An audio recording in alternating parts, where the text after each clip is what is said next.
जय हिंद साथियों।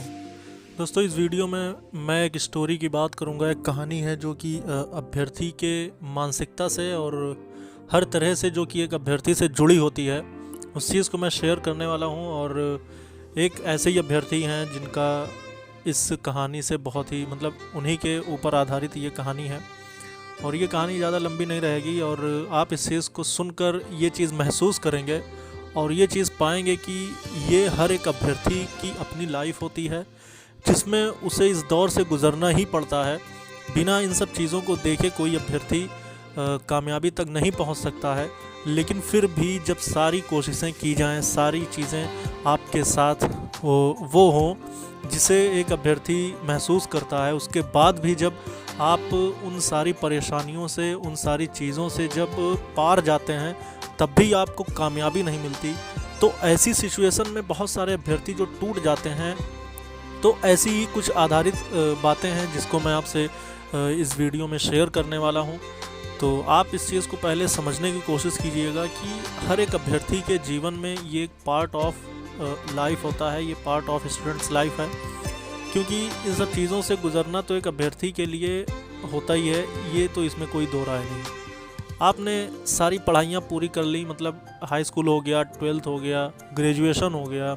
उसके बाद आप अपने गांव से, आप अपने मोहल्ले से बाहर निकल के किसी सिटी में जाते हैं जहां पर कॉम्पिटिटिव लेवल की एग्ज़ाम की तैयारियां होती हैं।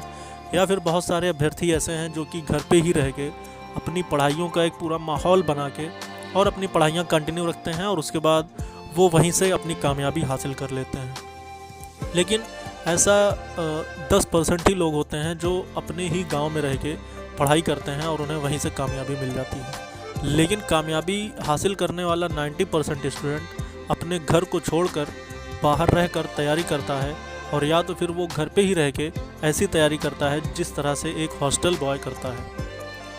तो ऐसे में भी आपको मैं कुछ चीज़ें बताऊंगा कि सबसे पहले आपको जिस भर्ती की तैयारी करनी होती है, एग्ज़ाम्पल के तौर पर आप पुलिस भर्ती ले लीजिए, या फिर रेलवे भर्ती ले लीजिए, या फिर एसएससी की कोई भर्ती ले लीजिए, या फिर बैंक की कोई भर्ती ले लीजिए। जब भी आप किसी भर्ती की तैयारी करना शुरू करते हैं तो आप उसके सिलेबस को मेंटेन करते हैं, बुक्स लाते हैं, सारी चीज़ें होती हैं।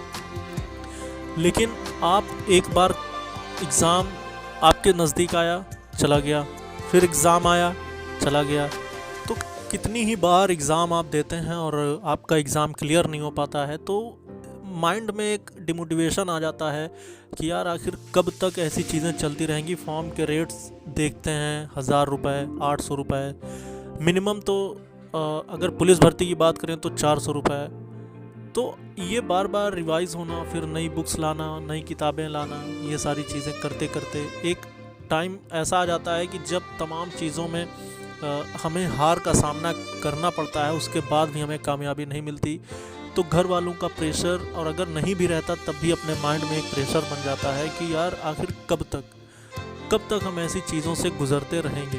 तो ऐसे में बहुत सारे अभ्यर्थी अपनी हार मानना स्वीकार कर लेते हैं और वो रास्ते से भटक जाते हैं और फिर वो कहीं और अपना कैरियर बनाने की सोचने लगते हैं। लेकिन वो जो बदलने की राह, जो वक्त होता है ना, जब आपके माइंड में ये चीज़ें आने लगती हैं कि यार अब हमें इस राह से अलग दूसरी राह पे चलना है और हमें भी अपनी लाइफ को आगे बढ़ाना है, तो जो वो मोमेंट होता है ना दोस्तों, सच्चाई तो यही है कि वही सही मोमेंट होता है कि जब आप कामयाबी के बिल्कुल नज़दीक होते हैं और तब आप अपनी राह बदल लेते हैं।